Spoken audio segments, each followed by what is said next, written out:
Premier League fixtures are rolling thick and fast, but the interesting part about Premier League Game Week 6 is that, of course, a lot of teams have made plenty of new additions, and so there will be a sense of optimism, at least around those clubs who have added a few new players before the shutting of deadline day and, of course, the transfer window slamming shut. But what exactly are the matches to look out for? Well, in that case, that's why we are here and we have you covered. So, hello everyone and welcome back to Sports Today. My name is Shane Reyes and of course today we're going to look at the major talking points ahead of this week's games and of course the matches that you as fans should be eager to watch the most. So, let's get right to it. Of course, the early kickoff for this week on Saturday is of course a doozy. The Merseyside derby, Liverpool versus Everton. This match is always heated despite whatever situations the teams may be in, and I'm expecting this match to be no different. The big question of course is, can Everton actually realistically hope to scavenge a point or maybe even cause an upset against their more illustrious rivals? I'm going to say no, and there's a particular very simple reason for that. It does seem like after a slow start to the season, Liverpool have at last kicked into gear and are looking like the Liverpool of old. Remember, they thrashed Bournemouth 9-0 and they left it till very late to seal all 3 points against a very, very resilient Newcastle United side. And this was done away from home, no less. So this time around, the match is of course in Anfield.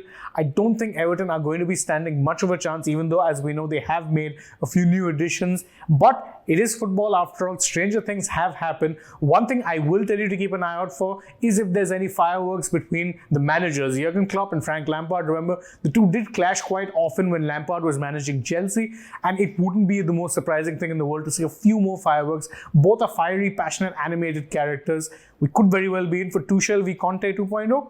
Possibly. Anyway, from the other matches on Saturday to keep an eye out, I would of course recommend Chelsea versus West Ham. It's a bit of a London derby. And of course, both of these teams are in desperate need of 3 points. So the real question is, who exactly is coming out on top in this particular encounter? It's really anyone's guess. Remember, Chelsea, we thought it turned a corner after they managed to beat Leicester City despite being down to 10 men. But then they ended up going and losing 2-1 to Southampton.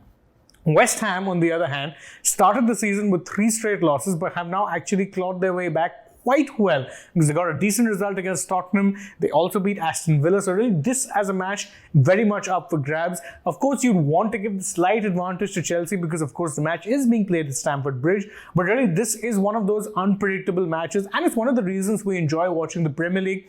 Any team can beat anyone on any day. Yes, we know West Ham have had a poor start. Yes, we know Chelsea have had a poor start too. But both teams have undoubted quality and have even added some quality in the later days of the transfer window. So we can actually expect to see a very, very good encounter from two managers especially who are desperately in need of the points to salvage their poor start to the early part of the season. But of course, this isn't the only 3 o'clock kickoff, or if you're in India, of course, the 7:30 kickoff that you should keep an eye on. There's also this match between Tottenham and Fulham. Now again, another London derby, but between two sides who are occupying very, very different ends of the spectrum. Spurs, remember, have made a comeback to the Champions League this season. Fulham have made a comeback to the Premier League this season, completing their yo-yo structure of getting relegated and promoted, relegated and promoted. They're back promoted this time around, but in Marco Silva, they have a manager who's astute, capable, and definitely is getting a tune out of these players. So the real question here is, can he actually go up against this Tottenham side and get 3 points?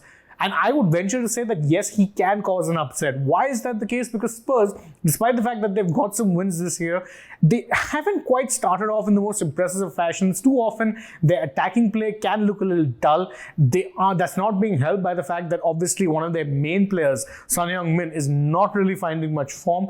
But the simple fact of the matter is they seem very reliant on Harry Kane for goals. If that sounds like a familiar theme, well, anyway, the point is they haven't really looked as fluid an attacking unit as they probably should, whereas defensively at times they do seem just a little bit susceptible on occasion. But so I'm actually expecting this to be a close fought match, especially if Fulham can get an early goal and actually kind of jolt Tottenham out of their usual, organized tactical, setup. If they can do that, expect a very, very exciting match. But of course, as I said, these aren't the only matches to look out for Saturday. There is Aston Villa versus Manchester City, and honestly, I'm going to be very frank with you. The only reason that you should be looking out for this match is to watch Erling Haaland. I mean, that man is a beast. And I don't even mean that. It is not hyperbole. I mean, everyone thought he'd take time to adjust to Manchester City, and truth be told, he still doesn't look like he's quite acclimatized to the way they play. But my God, 2 hat-tricks in 2 matches. That is insane. And the best part was that his hat-trick against Nottingham Forest was a perfect hat-trick because he scored the first goal with his left foot, the second goal with his right foot, and the third goal with a nicely done header. That's a perfect hat-trick. Take the match ball home. 14 hat-tricks for him in his career already. And the best part is he doesn't look like he's going to stop anytime soon because he's just so young and can still get so much better.